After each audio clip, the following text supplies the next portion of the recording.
Great. Welcome back to the Mainly Stories podcast. Today we've got a guy that I actually went to school with. In the past few years, he's worked a normal job and then quit and decided to go for it, become a content creator, amassing over 400,000 followers on TikTok. He's doing a series 100 Days of Fear and has done a whole bunch of YouTube vlogs as well. Aaron Barnes, welcome to the podcast. Thank you so much for having me. It's a Thanks pleasure. for coming, mate. So, basically just want to have a chat. You know, obviously we chat at a mutual friend, Ben Jones, who's been on the pods party a few weeks ago about, the big move into content and quitting your job. Can you sort of talk us through? I know you were a performer at school. Yep. Do you want to sort of talk us through how all that got started? Absolutely. I'll take you back to like maybe 3 or 4 years ago. Perfect. So I was working a corporate job. Yeah. I was marketing, advertising, did the degree in marketing.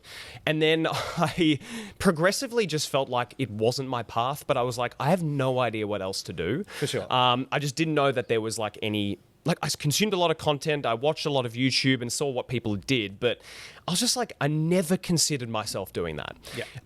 And then I was in the middle of Africa. I was in the middle of all Africa. the places to decide. Out of all of the places, and I read a book by Gary Vee, or Gary Vaynerchuk, called Crush It, which was like his first book. Yeah, I've read it. Great book. Great book, fantastic, right?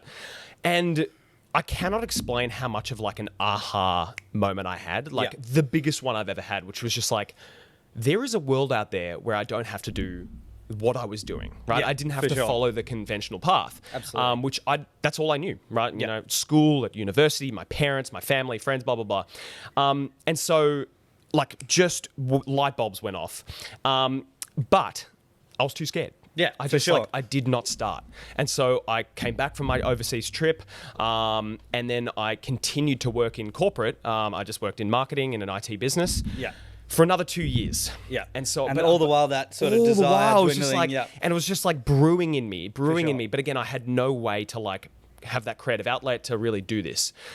And then my last company that I worked for, they basically were like, you're part of the marketing team. We want you to start our YouTube channel and do our content. So here's a camera, here's editing software, learn. And I'm like, well, I've never touched this stuff before. Yeah. And I'm like, and you're like, okay, sure, this is a brand new responsibility. Exactly. I was just like, oh God, this is a lot of pressure. I'll have to learn from scratch completely, which I was like, I'm like always up for a challenge. So I really loved that opportunity. For sure. But at the same time, it's unbelievably daunting. Yeah, so in the end, I like literally just spent probably like, I think it was like 3 or 4 months just like going all in. Yeah. On learning tutorials, like courses, blah, blah, Watching blah. every YouTube video under the sun, like how to sync up audio. Like, and the worst part was like, I would get to a point and I was like, I have no idea what the right words are to even YouTube what the answer is. So I was just like, it was just a nightmare. But after about 4 or 5 months of doing this, I started being a bit more in front of the camera. Yeah. And I'm like, oh shit, like there's something here. This is cool, This is cool. And I realized that after experiencing flow state. Now, I'm not sure, have you ever experienced flow state before? Yeah, where like definitely. You're so zoned in that time just disappears, right? 100%. Yeah, right. I experienced that for the very first time in my life. I'd never experienced something like that before. And I'm like, holy shit. Yeah. Like, and then it just sort of clicked for you. Like, it just clicked. I'm like, this is it. Like, this is what I want to do.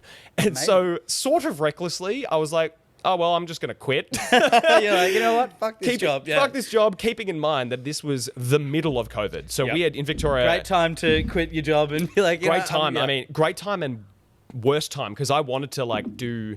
I don't know if you know a group on YouTube called Yes Theory. I don't know. I haven't heard of them before. They're like 3 boys that basically started this movement around seeking discomfort. So always about seeking discomfort. For sure. And saying yes to life.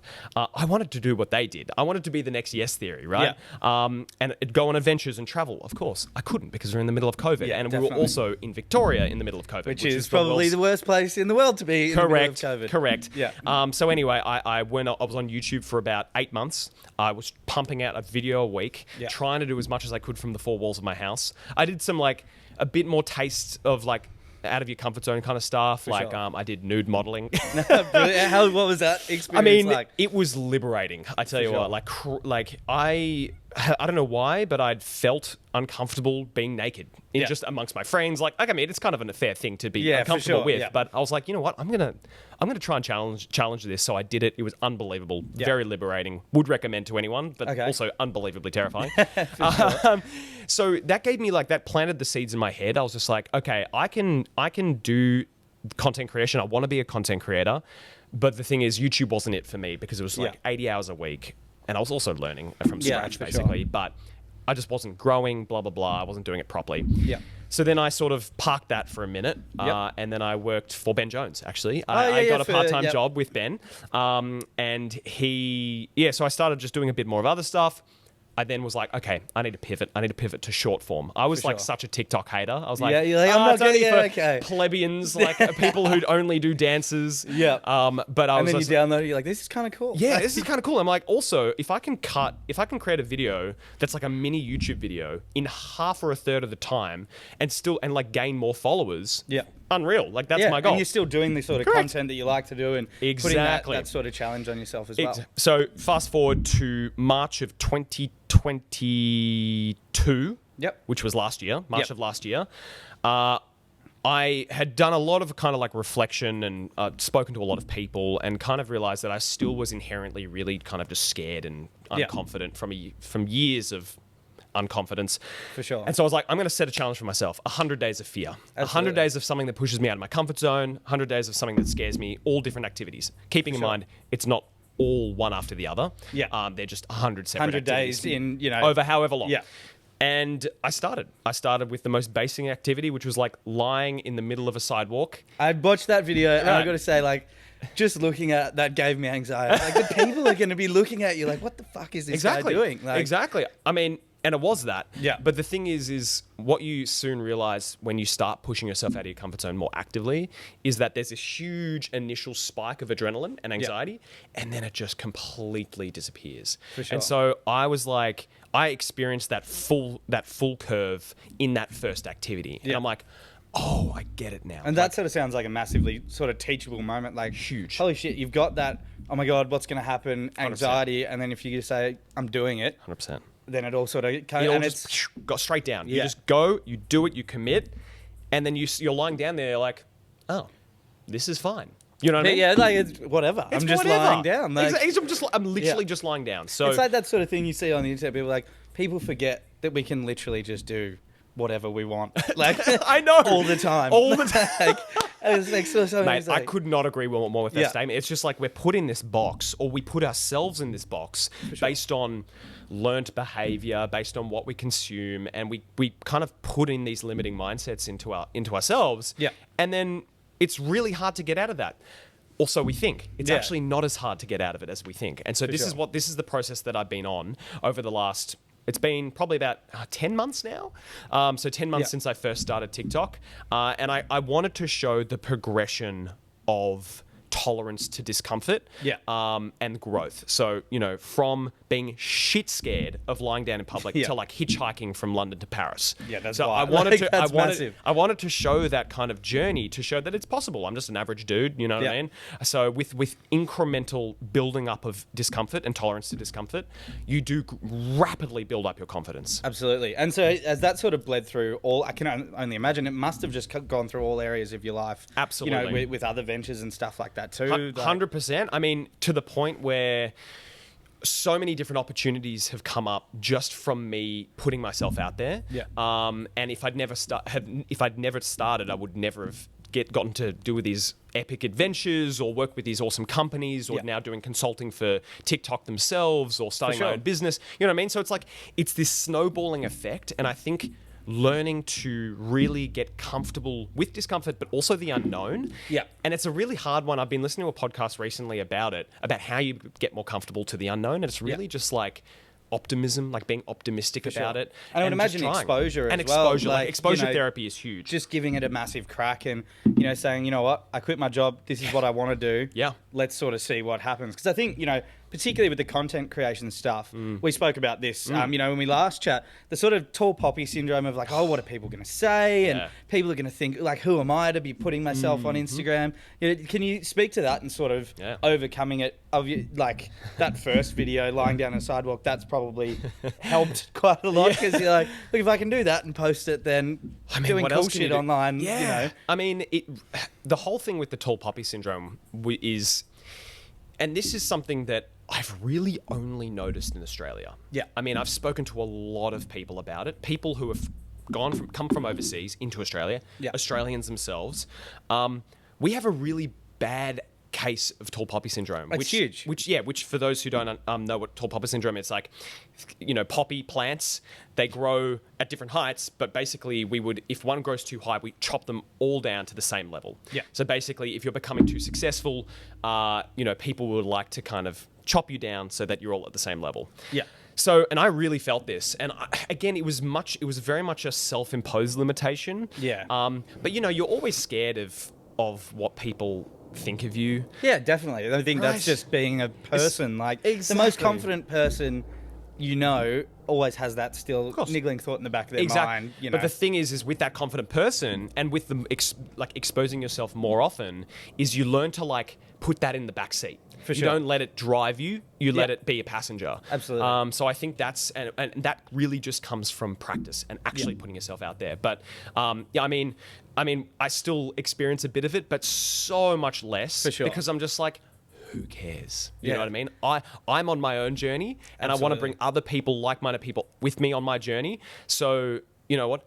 Who fucking cares about haters? Fuck it. And also, I have empathy for haters as well. Absolutely. Because I'm like, and this is something that Gary Vee says a lot, which I've learnt through him, is like, if someone's come onto your page, consumed your content, and left something that's negative, I mean, they're obviously going through some shit. Yeah, their life's not good. No one's having the best day ever. No, You know what I'm going to do? Go hate on this guy for chasing his dreams. Bang on, exactly. Yeah. And okay, yes, I will throw some more edgy shit out there, or I'll try something that maybe just felt a little bit weird. For example, nude modeling, you know what I mean? That's a massive one. That's a big one. You know what I mean? So, I mean, you just got to try stuff. Yeah, definitely. So that's kind of where I'm at with the tall poppy syndrome. Yeah, definitely. And so throughout this whole process, has there been one sort of day of fear that sort of stands out in your mind? The road trip with the stranger one was really cool. Dinner, going up to random people, and I think getting accustomed to that rejection with a lot of your videos when you're like, hey, will you be involved? Yep. And people are like,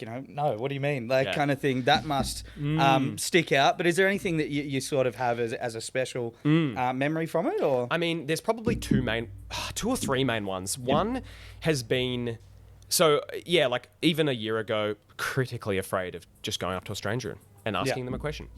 But again, rapidly realized that rejection is fine. Yeah, you know what I mean? I love life. There's this saying, rejection is redirection, as it sounds a bit cliche or corny, but it's it is true. You get rejected, well, they're not the right person to talk to. Yeah. And you'll be redirected to someone else as long as you continue. So I think learning about rejection has been huge, and just so if I get a no from a brand, great. Let's email another brand. If I get a no from someone, great. Chat to someone else. So that's been really pivotal. A second one was one of the biggest ones, which wouldn't seem that pivotal for people viewing. It didn't get that many views, but for me it was huge. Was performing live. Okay, so great. I did an open mic night, and I did good. I did musicals throughout my I whole life. remember. Right, yeah, sure. exactly right. But I was just shit scared to do this. I don't know what it was. Actually, I do know what it was. Throughout the musicals, it was always performing in a character, and I could hide behind it.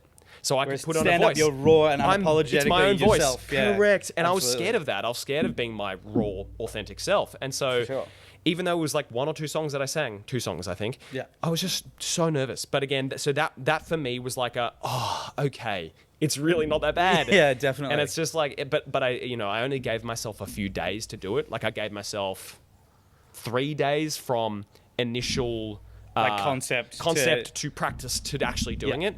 I didn't want to think too much about it. I just wanted to get up and go. For sure. And the third one was really the hitchhiking. Yeah. More just there are times when shit's going to be thrown at you. Yeah, and definitely. And you're stranded in a country where you don't speak the language, and you're like, the fuck do I do now? Cars just driving past. It's getting to 9 p.m. sunset. I have nowhere to sleep. Yeah. So it's just building that kind of unshakable trust in yourself that you can handle it, for sure, has been huge. So absolutely. So I think that speaks to as well, the 3 days, came up with the concept, okay, I've got to do it in 3 days, because I think a lot of people get that. I spoke about this in the pod with Ben, but paralysis by analysis, I don't want to take that shot because I don't really know enough, or I need to research more, or what if it goes wrong? Is that so? In terms of scheduling your videos, is that generally like from concept to filming, do you try and do it in that sort of quick time frame, or how do you sort of manage? Because your content's so good and so well produced. Thank you, appreciate it. How does that sort of like scheduling, I guess, work? I mean, it changes because I do a big variety of content, from stuff that I can do from my home with the content that I built to the actual challenges that push me out. For sure. I started with a lot of different challenges, and so they took a variety of time. Like, for example, the hitchhiking. Honestly, I thought about the hitchhiking months before. Yeah. But then I was like, oh shit, I need to just do this. Yeah, and so like I was just like, pulled the trigger time. Packed my bag, I bought some gear, like a mat, and that's it. Just in case I was like sleeping on the side of a bus or whatever, stop. And then I just went. Sure. But other ones, like, I've had to plan. So if I'm working with a brand or if I'm organizing a helicopter skydive or whatever, For sure. I have to plan a bit more. Absolutely. So honestly, it really varies. But I think, like, in terms of a recommendation, if you have an idea, don't think too much. Like, again, the paralysis by analysis is huge. You can, especially when it comes to like fear, discomfort, rejection, judgment. I think your brain's going to come up with a million reasons why you shouldn't do something that puts you out there and makes you sort of vulnerable. Exactly. As long as you're not doing something overtly dangerous or stupid, which might require a bit more thinking. I think, just saying, all right, we'll figure it out is super, and particularly when you're making content and stuff, I think that's probably sort of how you have to be, right? I mean, in everything, really. Yeah, like, definitely. I mean, I'm building a business at the moment, and it's like, I could overthink the living shit out of it. You know what I mean? But I'm like, I'm just going to put something out there as best as I can right now and see what happens. For sure. You know what I mean? Absolutely. I have real confidence in it, but it's just like, it doesn't need to be clean cut straight from the get-go necessarily. Like, it can be a project that sort of evolves, as people are engaging with it and sort of thing. Exactly. Do you want to talk us through the one-to-one coaching stuff? Absolutely. So give us an insight into that. I mean, so for the last few years, I've been really deep into the personal development side of things. For sure. I've read probably 50 books and done Atomic a lot Habits, all of the the subtle art of not giving a fuck, everything. all of the titles, for sure. Literally all of them. Yeah. And they're fantastic. And I've definitely noticed, like, the more you read of these books, the more you realize the patterns. You see the patterns. You see what, like, repetition is. Yeah. You really see what resonates with you.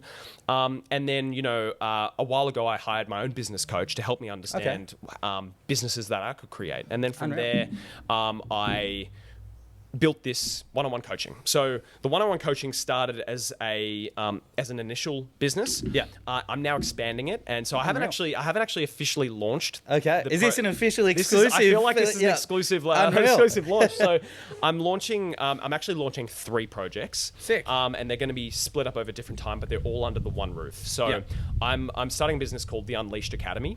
Sick. Basically, I've finally found a word that resonates with what I felt from doing all this discomfort training, from reading personal development, really involving myself in this, and it's the word unleashed. It's like unleashing yourself from limiting beliefs, allowing yourself to explore without constraints, all that kind of stuff. Amazing. So I'm building an academy, and basically the academy will be, high level will be group coaching. Yep. People will come in groups of up to 10.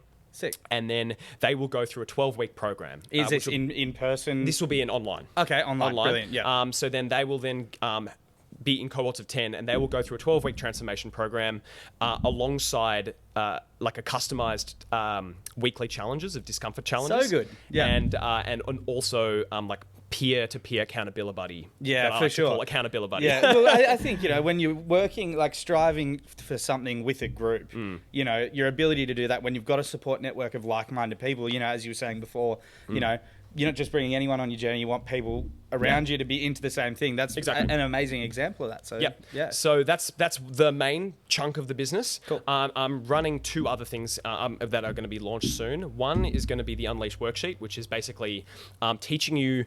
It's like I break it up into 3 phases within the 6 pillars of life, which is like career, relationships, like self-improvement, self-discovery, health, like physical health, mental health, and there's a couple of others that I can't quite remember. But and that basically will go through 3 phases, which is like an overview of where you're at. Yep. like an uncovering of a specific goal that you want to achieve and the limiting thoughts that you're having around that. And then the unleashed, which is the phase 3, which is like basically teaching you how to coach yourself through this stuff. And so building that sort of mindset that you've got over, you know, these years of reading these books and giving these things a crack. And narrowing it all down, all of that info into basically a self-coaching model. For sure. So that's another one. And then the third one will be the Unleashed Mystery Adventures. So this Mystery is Adventures, Mystery unreal. Adventures. So if you'd like to join, sign me up. I'm there. Fantastic. Done. Okay, brilliant. Basically, once a month, I'm going to be running an event which will be open to anyone in Melbourne. The more the merrier. And it's going to be, you won't know what the event is or what the adventure or challenge is until the day. But it's guaranteed to push you out of your comfort zone, challenge you physically, mentally, emotionally, and be so much fun. That's such a good idea. And connect you with a bunch of other people in the same area. So good. So that is all underneath the Unleashed Academy kind of programming. So Brilliant. How long this has been in the works, I would imagine, for quite a long time. So from concept to here, been probably the last year that you've been? About a year. Yeah, about a year. So I've been ideating. I ran an MVP, minimum viable product, which is just like I ran a mini boot camp with a whole bunch of friends and people from overseas as well. We had people from Poland, Hungary, Russia, somewhere else. Wow. And it was basically just like, come on. It was like an initial boot camp of like, let's get you to push you out of your comfort zone, see what works, what doesn't. It was specifically only discomfort training, basically. For sure. So that was just like a trial, right? Yeah. And then that's just developed. I've trialed some different types of coaching styles, etc. Worked with a whole bunch of clients, and now I've really landed on this particular one. And all of that kind of the last 3-4 years of knowledge into like these 3 things. Unreal, man. That's so exciting. Thank Definitely. You'll definitely have to come along. I'm 100%. You've sold me on all 3. I'm done. Mm-hmm. But so you spoke about, obviously you had people from Poland and Russia. You've built up quite an amazing following on TikTok. I want to sort of talk to that because obviously, a lot of people are trying to be content creators, myself included, as we sit here in front of 3 cameras with 2 microphones.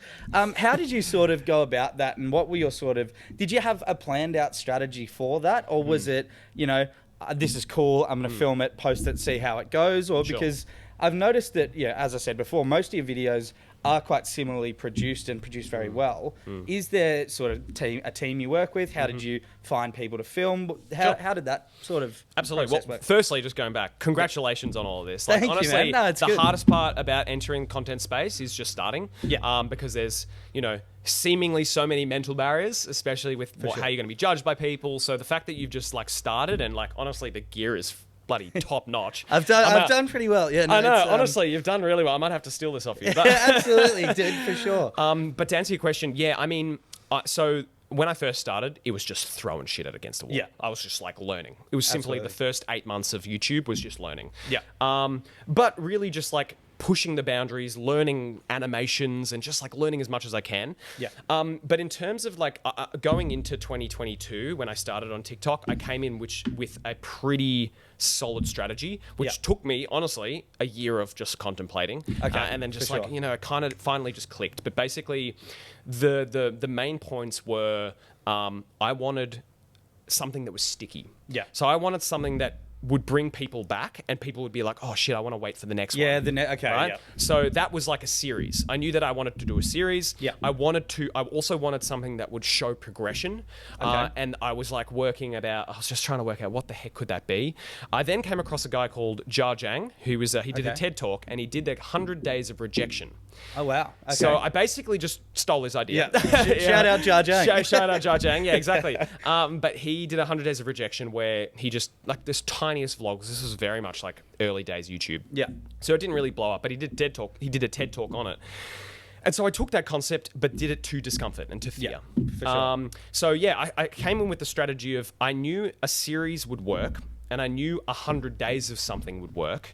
Because it'd be like it gives people the option to like subscribe and be like, oh, I want day 3 or day 5 or day 10. And you can see the sort of linear, if it's numbered, you can exactly. See that you can go back and see it. So that's kind of that component. So I went into it with that, basically going, oh, this is going to be easy.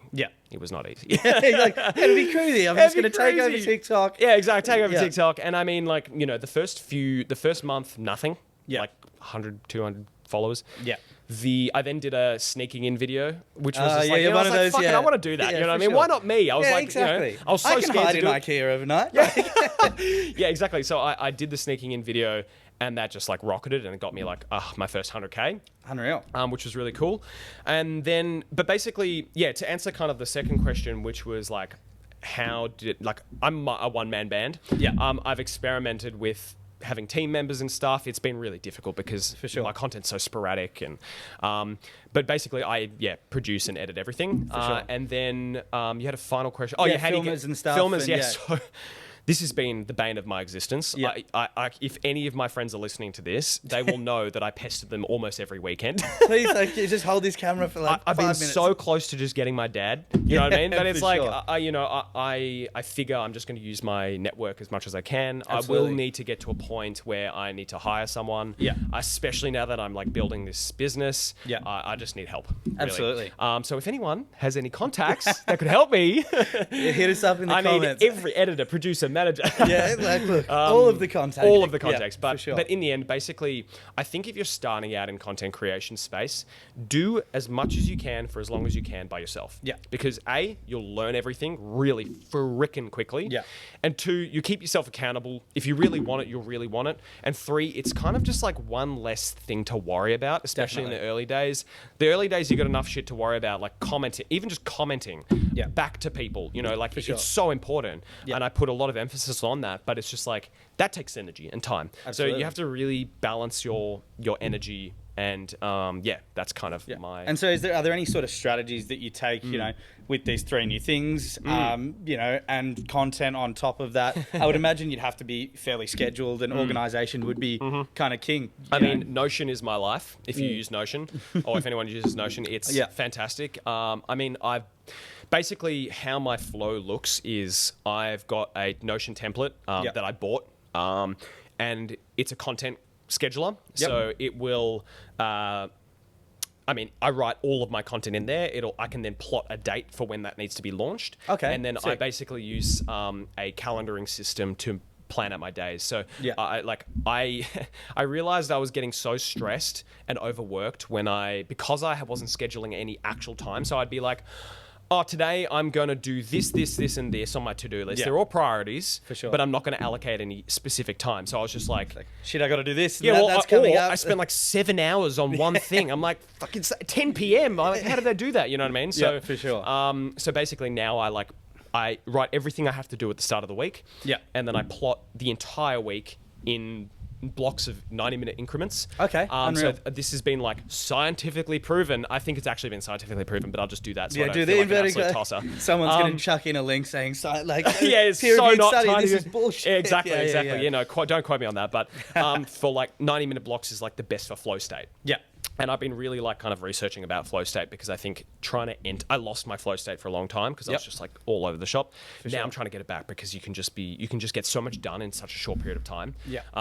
So I think the combination of like having a really solid scheduling system through Notion, through whatever you want to use. I used to use Apple Notes. Do not recommend that. I'm currently using Apple Notes, so I'm down to have an upgrade. It's a good start. It's a great start, but in terms of like once you start having 50 different files and like content ideas, blah blah blah, it just gets a bit of a nightmare. So definitely like using a template and then scheduling your time into increments, and then literally at the end of the 90 minutes having a break, like stopping, no matter where you're at. Even if you're in flow state, it's better. Well, I mean, flow state. Then you might can go on a actually- bit, yeah, but for I wouldn't sure. go more than 2 hours. You know what I mean? No more than 2 hours because you will just burn yourself out throughout the day. And I would imagine that sort of helps keep the work interesting, right? Like, whilst it seems Sure. like, and you know, from what I've done in just in my short little, you Sure. know, couple of weeks starting content creation, it seems like the best gig in the world. But like any job, you know, there are bits where it can be a bit of a grind and stuff. Exactly. It's all like the thing is this. you become an entrepreneur. Like really, you're a solopreneur. Absolutely. So it's just Yeah. like what you don't. The biggest kind of change from going from corporate, where you're working in a job 9 to 5 or whatever it is, to everything's up to you, is like no one is telling you. And no one gives a shit. No one gives a shit, and no one's telling you when to do things by. Yeah. So it's like building that discipline and that accountability for yourself. For sure. is A, really hard to start with, but B, so important that you focus on. Yeah, definitely. Like really like putting those systems in place of keeping yourself accountable to scheduling dates. Yeah. If you're going to say something, do it. You know what I mean? for sure. So Being like accountable to your word. Exactly. Because otherwise law sort of thing. you'll just be flailing in the wind, you know? And I mean, that's fine to start. I was definitely that for the last freaking year, maybe year before then. But, and it's fine when you're working things out, but when you start getting a bit more of a grip on like what your purpose, like what you're doing, how you're doing it, blah, blah, blah, then it's really important. Yeah. Absolutely, man. And so you talked about collaborating with brands and stuff, which I guess is sort of, as a content creator, you're getting there and you're sort of making it in air quotes, you know what I mean? If you're reaching out, how does that process work, and how's that journey been, you know, finding brands that both align with your interests and that are willing to sort of, hey, okay, you know, I'm going to take a punt on this guy that is a TikTok creator, and now we're going to help sponsor him. How does that work? Really fucking hard. I was going to say, it doesn't really sound like the easiest sell these days, but I don't know. I've got a lot of content creator friends who live in the States and Europe and whatever. In Australia, it's really fucking hard. Yeah. I mean, I'm assuming I can swear, right? You say whatever the fuck great. you want. Okay, fantastic. I mean, absolutely. It is so hard, man. I mean, for the first, like, giving you full transparency, I've done 5 brand deals in my entire career. Yeah. Which really isn't that much. For I've sure. got a lot of friends, creator friends, similar space to me, who are getting, I don't know, 5 brand deals a month. Oh, shit. So, and I think the difference is A, America, and again, I'm generalizing here from my experience, so just take it with a grain of salt. US brands don't really want to reach Australian Australian market. It's just not that big of a priority because we're a really small market. 2, the creator economy in Australia is so small. Yeah, tiny. Like, I basically know majority of the creators in Melbourne and most of Australia now. Like, you know, obviously there's the really big ones that I'm not connected with, but there's a majority. Yes, exactly. Growth mindset. I like it. Exactly. But it's just like, you know, like there's a difference between content creators and influencers, or I determine them differently. Yeah. But in terms of, the actual process, it's very much like I spent the first 6 months just blasting brands. Yeah. Just email. Yeah. Email. And that didn't really reap that much. Okay. I then got signed with an agency. Oh, unreal. Which was great for a period of time. And then we kind of terminated that because it just wasn't the right fit. Yep. And then, so that was great. Got a couple of brand deals from that. And then, honestly, in the last 2 months, I've gotten the most brand deals I've ever gotten in my life. Sure. But again, it's a fine balance between, you know, you need to like your niche or what you focus on. You got to work with brands that really align. Yeah, like absolutely. I've been there's times where you're like, you're really trying to fit the brand into your style. Yeah, for sure. And that's really difficult, and it's not going to lead to the best ad. Well, I think you can probably, like, people can see when they're watching your content. Exactly. If you don't really align with this brand, you know, if you started selling girls' bikinis, they'd be like, you know, cool, but 100%. I don't really think that aligns. I mean, it could do. You never know. I mean, as a good example, there's this guy called Casey Lowry. He's a musician, and he's from England. Yep. And he is a guitarist, and he basically does really funny skit videos, singing live. He's now promoting women's vibrators. Oh, no way. Yeah. Yeah, right. And I saw him like, what the fuck is going on here? I was like, what bit of a niche thing for a singer. But if you look at the analytics, it's like his audience is like 95% females. Yeah, right. Okay. And I'm like, and he's got super high engagement, gets millions of views a video. I'm like, oh, amazing. Unreal. Yeah, so like he's now promoting vibrators. And I'm just like, shout out that vibrator. I was like Love Honey or something. I don't know. Go check it out for yourself. There's a free ad in there. Yeah, we'll exactly. invoice you later. 10% off if you use Aaron Barnes. No, I don't have that power. But I mean, overall, it's a difficult process. You just have to keep persisting. I think that the two biggest parts is in the beginning, focusing on like working out your why, why you're doing it, because then that will translate through the content. Like my why is to push myself out of my comfort zone and show growth. Yeah. And that feeds through. But then like growing focusing on growth, like really just working your best to grow, and then from there reaching out to brands that align. Yeah, definitely. And that sort of seems like a logical, process of seeing like, okay, why am I doing it? Then sharing that why with people that 100% would align with it, and then products that align 100%. with that as well. And like a great book to kind of read to like do a why discovery is Start With Why by Simon Sinek. Okay, I haven't read it. Fantastic book. It's like, I was very confused as to what really I was trying to do in the very early days. For sure. And then I read this book, and it's like, it basically just helps you get to the core of the reasoning as to why you're doing X, Y, Z, why you're starting business, why you're blah, blah, blah, blah, blah. So absolutely. And so from there, when you, I noticed you did some stuff with TikTok and speaking for TikTok. How did that all sort of come to fruition? That's a crazy story. I mean, let's do it. And this is the power of pushing yourself out of your comfort zone and just like doing shit, right? Yeah. Basically, I started doing a series, and I've continued to do the series, but I did a series where I surprised strangers on the street with a random activity that would push them out of their comfort zones. Yeah. So I basically went around the city and asked a whole bunch of people, like, what's your biggest fear? And then I met this one guy. He was like, oh, my biggest fear is heights by far. And I'm like, well, I can take care of this is going. I've got 2 free tickets to go skydiving like this coming weekend. Do you want to join me? Yeah. And he's like, oh my God, like, okay. Anyway, we then go on the skydiving. It was insane. We become really, really good mates. Which reminds me, I need to reach out to him again to catch up for coffee. But he worked for a media brand. Oh, no way. He was then at a dinner party hosted by TikTok and was like, oh my God, I was just in a TikTok video. Check this out. Look at this guy. Yeah, look at this guy. The TikTok director or agency lead or whatever was like, oh shit, I want to work with this guy.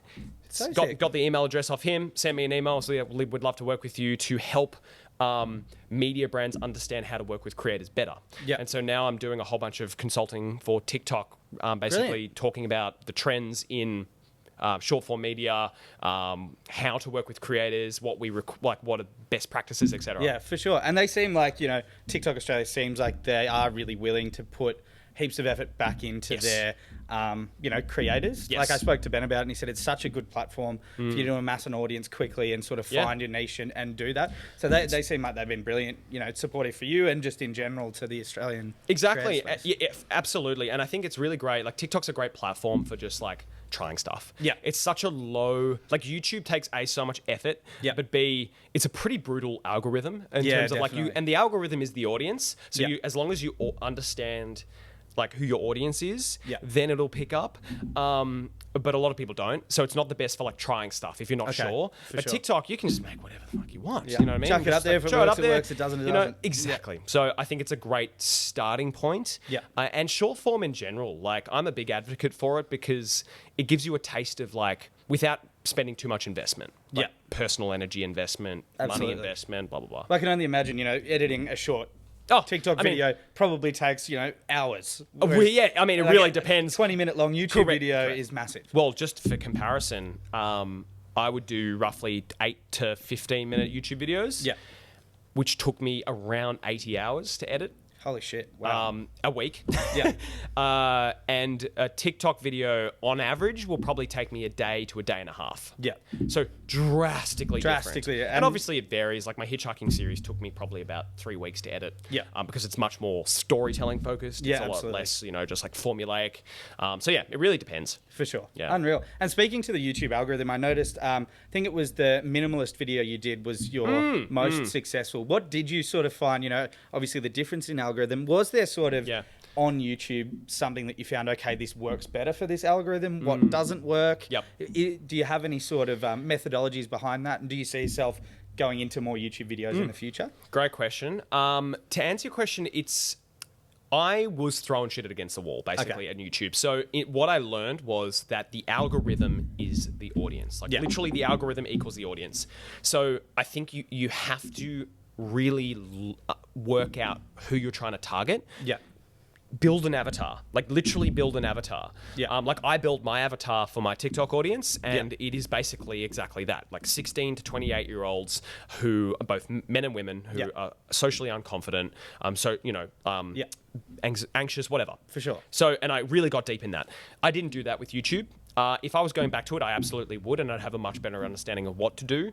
Yeah. At this stage of my life, I don't feel the need or desire to go back to YouTube full length until I get to a point where I've hired someone to help me edit, because editing isn't my passion. Yeah, like a lot of my very like time intensive. So as well. goddamn time intensive. It's like I don't really feel the need to yet, but I'd love to eventually, because I think it's a fantastic way to express yourself. It's a fantastic way to really build community. On TikTok and short form, it's really quite difficult to build community. Because they'll just swipe. Because it's literally one action. There's no loyalty. You know, if you're trying to get people to sign up to something, you get 100,000 views, maybe 100 people will sign up to something. You know what I mean? Which is still great, depending on what it is. But in the end, it's like not like if you're doing a YouTube video and you're like really you're building authority in the space. Let's say you're a photographer and you're showing how you're doing cinematography like photography, and you're really good at step by step. Then you've got your brand that's loyal to people. Trust you. So how have you sort of tried to address that challenge on TikTok? Is there strategies that you're employing there, or at this stage, no. Figuring that out. I'm actually really focusing on Instagram. Okay. Because I think there's much more loyalty on Instagram because of Instagram stories. Yeah, absolutely. Because you can show up so much more consistently on Instagram. Like you can just post whatever and people can comment, you can sell things, you can sign up, get people to sign up, versus TikTok. It's just like infinite. Millions and millions of people literally. And you're competing against so many other people. Huge amounts. Same with Instagram, but I feel like when people follow you, they follow a lot less people than you would for TikTok and even less for YouTube. Yeah, and a lot of people on Instagram, your feed is sort of curated, right? To your follows or accounts that you may similarly like. TikTok, the algorithm, you can scroll there for ages and see people that... Correct. I mean, they're definitely narrowing it down, and we've noticed a big hit to the algorithm recently, which is quite interesting. It's like all of our creators in the message were like, what the fuck's going on with the algorithm? We're not getting any views. The algorithm. So it's just like, it's honestly just like being really adaptable. Being like, okay, we see this trend happening. Okay, this is how we can make our content adapt to this. So I think, you think using Reels as well with the same content is quite a good way to do that? And porting followers over from TikTok doesn't really happen. Not really. I mean, it really depends on the kind of content you create. If you're a personality creator or a lifestyle creator, for example, a guy called Axel Weber, like he literally does it's just him. You know what I mean? And he gets millions of views. There would probably be quite a bit of transfer. But overall, between platforms, it's quite difficult. You'll get more of a chance of Instagram to YouTube and YouTube to Instagram. But very hard to get to port across from TikTok to, or even Twitter or whatever, you know, and Facebook even. You know. And interesting you mentioned Twitter. I guess it's not something that I've ever really used except for pre-crypto back in the day when that was a thing. Painful back pocket. But is that a resource that you're utilizing a bit more now? I noticed on your Instagram there's quite a few sort of shots of tweets that you've put up or whatever. Is that something you see as being quite important in the content creator space? Or absolutely, in terms of the position, I'm pivoting a bit. I'm going less the true content creator realm and more the value creator realm. Okay, sure. So I originally thought I wanted to just be like an adventure creator and entertaining. I will still do that, and that'll be my growth strategy. But I want to have 60% of or even 50-60% of my content to be really value-based content. Awesome. Again, strategically to bring people into the program and to actually help people. Yeah, definitely. Because you can entertain all you want, and that's fantastic, and I think there's so much space for that, and there's already a lot of creators. But what I've seen through my own coaching is I personally get so much fulfillment, and I see so much impact on a one-on-1, 1-on-10 basis of actually helping people. And that's where I get my fulfillment. And I think life really is about kind of working out what fulfills you the most. Absolutely. And just continuing to optimize that and build around the things that make you really happy, joyful, all of those kind of things. Yeah, definitely. I guess that speaks into, like my next sort of question was content plans for this year. So obviously you've got the 3 programs that they're going to be launching. Do you have any other sort of big plans, more travel stuff? Yeah. What's on the cards for 2023? For sure. I mean, so the focus will start to become a lot around the business. The Unleashed Academy, it's going to be more like, for example, the adventure content. I'm just going to be getting everyone to like post content and then reposting that. For sure. To really build hype around that from a strategic perspective. Again, a bit more sales content. So, you kind of have to do this, right? If you want to make money in doing a business, you have to sell it. Be selling stuff. You have to be selling it, but you have to be providing as much value. So I think for me, it's going to be a balance of continuing with the 100 Days of Fear series, because I'm only on day 38. Yeah, a lot of fear to come. Yeah. I'm also considering pivoting at day 50. Okay. So this is breaking news. Another two exclusive. Two exclusive. I mean, holy shit. Yeah. So exactly. I'm giving you all the downloads. I tell you what. Yeah, for sure. I mean, I have ideas of what I would pivot to for the next 50. Yep. But it's a really good just like continuation. Continue to do the series of Surprising Strangers. I'm working with a brand on that.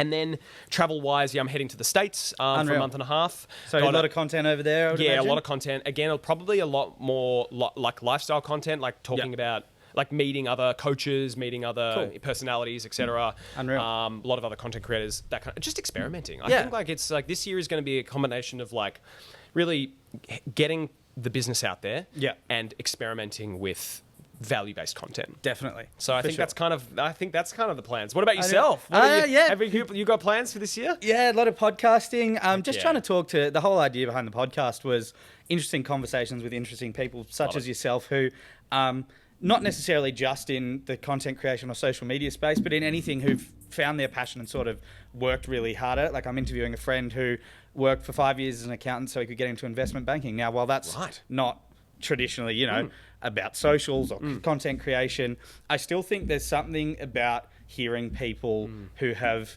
made that sacrifice and sort of built themselves into a place where they're really happy and really comfortable in their career. And I think having those conversations is really valuable to a lot of people that, it doesn't always have to be that school, then uni, then the best job ever. Life, it's a bit of a journey sort of thing. 100%. I really like that, and like kind of extracting all those little bits and pieces that can then be relatable to the mass. Yeah, the masses. exactly right. I really love that. I think that's really cool, man. So that's sort of the plan. Hopefully collaborate with a few cool people. How have you sort of built your network? You mentioned that you've got quite a few friends in the content creator space, obviously partnering with TikTok for consulting and stuff, that helps. In terms of overseas people, how have you sort of gone about building that network? And just give me any advice that you can for collaborating and finding brands and stuff like that. It is all, there's been 2 elements, but primarily it's come from just putting myself out there. Like literally just pumping content.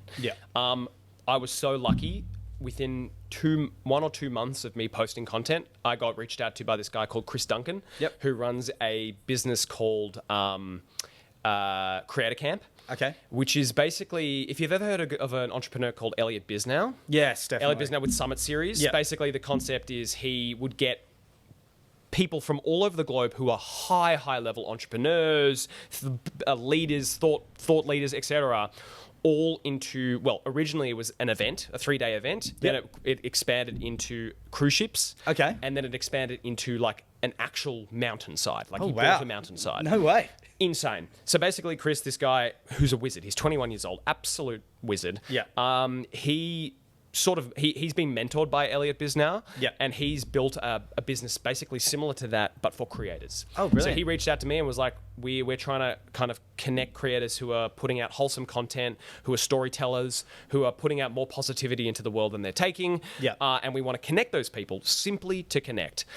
And so I was so lucky to be able to go to that, which was a 3-day event in the middle of Colorado mountains. Oh, unreal. I used to live in Colorado. It's a beautiful place. Really? Yeah. Oh, dude, it's so beautiful. It's amazing. Oh my if God. you haven't been, Yeah. check out Colorado. Yeah, honestly, just incredible, like scenery. Oh, it's gorgeous, isn't gorgeous, truly gorgeous. So, that really exploded the network, and it was amazing because it was people came there that I had idolized for years. Oh wow! And I was just like, I cannot believe I'm in the same room as you guys. Like, we're going to be like creating together. This is insane. But then as, you know, I then continued to travel for an additional 3 months after that trip, and I had friends all over the world now, creators. So like we would meet up, we'd stay together, we'd eat dinner, we'd go for drinks, blah, blah, blah. And so it really, because I felt really alone in the creator, in Melbourne. Yeah. It's a daunting space to try and break into, which is why, when we started talking about it at the party, I think we went off, sat for like an hour and just sat there and like, what are you guys talking about? Literally chewing each other's ear off. It was fantastic. And it's like, and I feel like we do need to like start building a bit more of that community. And I feel like I love what you're doing here because it is bringing like really cool, like-minded people together. Thank you, man. So really keep smashing it. But yeah, I think in terms of like, just keep putting yourself out there, keep doing this, just don't give up. Yeah. And honestly, like people who you want to reach out to. Yeah. Or like come up with a creative way to reach out to them. Like if you want to, for example, if you want to get someone really famous or someone you idolize on your podcast, send them an email and or do something really creative with it. And I would look at Yes Theory, and there's a video where they got someone. Do you know 100 Thieves? No, I don't. Okay, it's like it's a company in the US. This guy started it. I think it's like a gaming business. Okay. But he basically, Yes Theory helped this guy get a job at 100 Thieves. Okay. Through this super creative video. Yeah. So use that as inspiration, and like anything's possible. I love the whole concept of 6 degrees of separation. Yeah. You're only like 6 degrees away, like 6 people away from anyone. Anyone, yeah. So, like really just keep putting yourself out there. That's literally all I can say. For sure. On that, yeah. Awesome. Well, I think that's a good place to finish up, man. Thank you so much. Thank you. Can't wait to see your content for the next 12 months and definitely collaborate together. 100%. I'm going to hold you to coming to one of these adventure days. I'm looking forward to it.